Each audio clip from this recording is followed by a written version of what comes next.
I hate technology. It's driving me insane. So it is. That's the second time it's cut out. Luckily, Gareth is here to save me talking to himself again. So I'm sick of doing this, talking to myself for 10 minutes. Right. So where was I? Yeah. People not worried about what you do. So we tell ourselves, when you come up to do a new skill, and you walk up and you're fearing this, and you're building up this. You haven't tried it yet, but you're building up this thought of failure already. And what you do is you walk up and you confess to class, oh, I'm probably not going to be able to do this. Now, all you're doing is verbalising that, and by verbalising it, you're making it stronger. So the only person you're really affecting is yourself. So you're telling yourself, I can't do this. You walk up to it, your continuous thought in your head is, I'm going to fail, I'm going to do this, and you're going to give it a try. But because you're only giving it a try with the thought process you're thinking, the chance of you succeeding is pretty slim. Now, luckily Lauren hit the 100 kilo with ease. In fact, she had about 110 there probably, to be honest. But that's what I said. Yeah. So when you talk to yourself like that, you're telling yourself a lie. Because the reality is, if you've never tried something before, you don't know if you're not good enough. Now, I was using an example of children to the girls today. I've got an 11-month-old and she's starting to try to walk, and she sort of pushes her bum in the air and then falls. And she tries again and she falls, and she tries again and she falls, and she doesn't care how many times she tries it.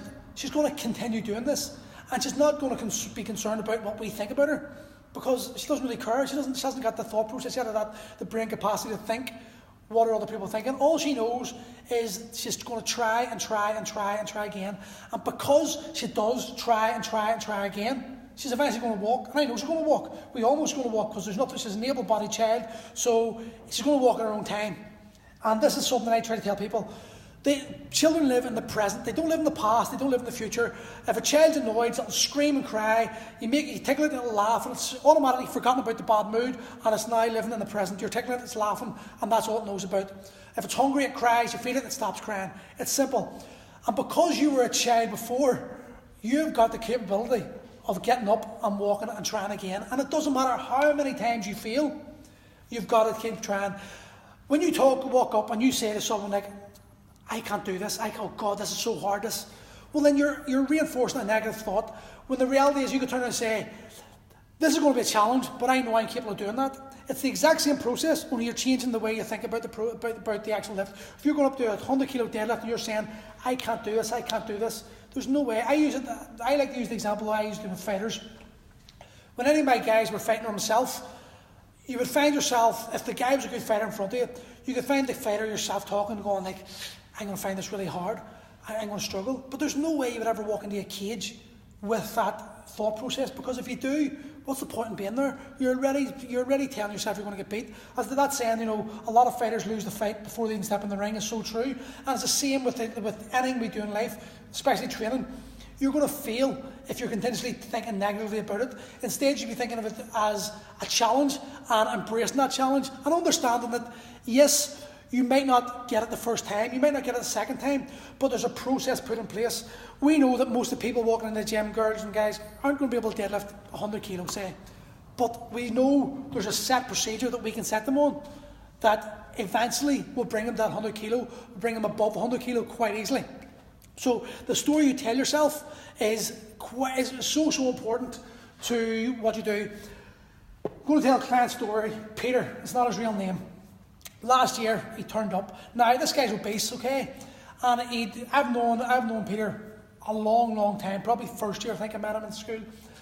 But eventually got him in the gym last year, and he done so well. He picked up an injury and he sort of lost his way for a while, but for a good long time, I think it must have been 6 months, 5-6 months, the weight was coming off him. He was turning up every single day, and then for some reason, he just stopped turning up. And he made excuse after excuse after excuse after excuse. And no matter what it was, I said, is it money, is it fear, what is it? No matter what it was, I was prepared to help him, and I offered anyway, but he didn't take me up on the offer continuously. And I got pretty tough on him a few times and said things that really offended him, but I didn't care, because as far as I was concerned, he's my age, and he's come to that point in his life where he's coming to that weight where the risk of heart disease, stroke, heart attacks, diabetes is all an actual real reality for him. Okay, so it was more important for me I'd rather offend him and have him come to the gym than not say these things and him die or something or getting a reversible disease because of his stories he was telling himself. Eventually, I got him, set him up, and with another client here, we set him up, and I got him on the phone and I got talking to him properly, and I got him in the door again, and he told me himself, he goes, yes, what I was telling myself was preventing me from coming in.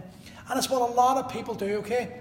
I've had a few guys come in who are pretty big guys, and they look at the other guys training, the other girls training, and they want to be able to do what they're doing.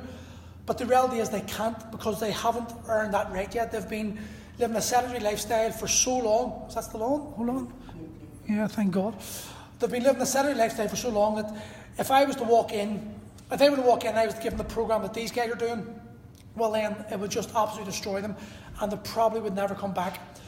A few of them came and sort of drifted off. They told themselves the stories and they were telling me lies. They were saying, oh, you've shown me what they're going to do and now I'm going to do it myself. I've seen a few of them and haven't done anything, which is the normal thing to happen. But the overall fear of being involved in a group setting can be intimidating for people. But what I want to tell any guy who's overweight, any girl who's overweight, and you're really struggling to lose that weight, you've been to all the slimming worlds, you've been to the gyms that do the circuits and the stuff that don't work, reach out and talk to us, because I'm telling you, we've got a process and a system here that we know works and we know challenges you. The goal is when you're a big lad or a big girl and you haven't trained for a long time, you're going to be unfit, you're going to be self-conscious, and you're going to be paranoid about doing things that, being made do things that other people can do with ease and makes you look foolish. We've got a way of solving that, and the primary training system works 100%, and it all takes you to trust the process and turn up every single day, and it will start working for you. I promise you that. But anyway, that's the talk today. Do me a favour, if you like what I was saying, hit like, share this video, even though it's only half a video, and you can help us help others become better. So we'll see you tomorrow again, and we're talking about, what are we talking about, Gareth, tomorrow? Your diet life. Gareth's talking about the diet life. So there you go. So if you're struggling with what you put in your mouth, then this talk is for you. So see you tomorrow.